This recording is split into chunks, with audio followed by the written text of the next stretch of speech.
Odatda qushlar ruhiy xotirjamlik ramzi hisoblanadi. Ammo ularning barcha turlari ham ko'ringanidek beozor emas. Albatta, chumchuqlar va qaldirg'ochlar bizga jiddiy zarar yetkazolmasligi mumkin. Biroq shunday qushlar borki, ular bilan uchrashuv dahshatli oqibatlarga va hatto o'limga olib kelishi mumkin. Demak, boshladik. Kazuar.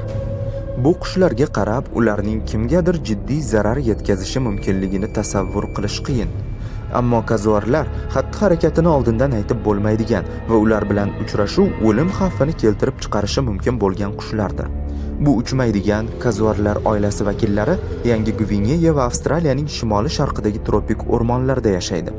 Ularning bo'yi deyarli 2 metr balandlikka, vazni esa taxminan 60 kilogrammga yetadi. Bu qushlarning odamlarga 150 ta hujumi rasman qayd etilgan. Asosiy xavfni ularning tumshug'i va o'limga olib kelishi mumkin bo'lgan jarohat yetkazishga qodir bo'lgan kuchli panjalari namoyish etadi. Odatda ular qurbonni yiqitib, keyin uning ustiga sakrab chiqib hujum qiladi. 2004-yilda kazuarlar yer yuzidagi eng xavfli qushlar sifatida Ginnesning rekordlar kitobiga kiritilgan. Oqqush. Oqqushlar o'z nafisligi bilan insonni hayratga soladi. Ammo ular bilan ayniqsa bahor va yoz fasllarida ehtiyotkor bo'lish kerak. Bu vaqtda oqqushlar naslini davom ettirish, jo'jalarini boqish bilan mashg'ul bo'lib, odatda haddan tashqari tajovuzkor bo'lishadi. Agar ularga yoki ularning uyasiga xavf tug'ilsa, ular osongina hujum qilishi mumkin, chunki yirik turlarning vazni 22 kilogrammgacha yetadi. Bundan tashqari oqqushlar qanoti bilan zarba berib, odamni suvga cho'ktirib yuborishi mumkin. Petoxu. Bu rang-barang qushchaning ikkinchi nomi pashshaxo'rdir. Ko'rinishidan kichkina va zararsiz bo'lgan bu jonzot aslida 80 gramm og'irlikka ega qush bo'lib, o'lim xavfini keltirib chiqarishi mumkin. Gap shundaki, uning tanasi va patlarida batraxotoksin zahari mavjud. Bu o'ta kuchli neyrotoksinni petoxu zararli hasharotlarni yeyish orqali oladi.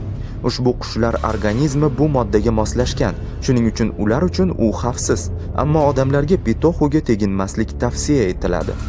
Avstraliya qarg'asi. Bu qoravoylar Avstraliya va Yangi Gvineyaning istirohat bog'larini bezab turadi. Shahar muhiti qarg'alarga odamlar bilan yonma-yon va qulay sharoitlarda yashashga imkon beradi. Avstraliya aholisi qarg'alarni hatto uylarida ovqatlantirishadi. Biroq bahor fasli kelishi bilan qushlarda juftlashish davri boshlanganda ularga yaqinlashmaslikka harakat qilishadi. Qarg'alar bu vaqtda haddan tashqari tajovuzkor bo'lib, hatto odamga jiddiy jarohat yetkazishlari mumkin. Bolta yutar. Bu qushlarning yashash tarzi ham ularning tashqi ko'rinishi kabi qo'rqinchli. Bolta yutar asosan o'lik hayvonlar va suyak iligi bilan oziqlanadi. U odatda o'ljasini katta balandlikdan tashlab yuborib, toshlarga urib parchalaydi. Natijada bolta yutar o'zi uchun foydali bo'lgan o'ljaning ichki a'zolari va suyak iligiga ega bo'ladi. Bu vahshiy qushning yaqiniga borish fojia bilan tugashi mumkin. Xo'sh, siz ushbu qushlar bilan to'qnash kelishni xohlarmidingiz? Fikrlaringizni izohlarda yozib qoldiring va videoga like bosib bizni qo'llab-quvvatlang.